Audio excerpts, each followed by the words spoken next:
உள்ள பேசேஜ் இருக்குல்ல வயல்ல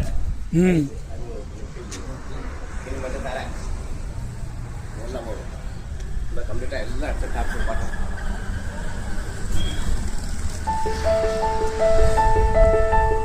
இப்போ எனக்கு இதில் போடுறதுக்கு போகணும், டிவியில் போடணும்ல, அதுதான் எது ஏன் அப்படி பைப் ஆமாம் இதில் சிமெண்ட்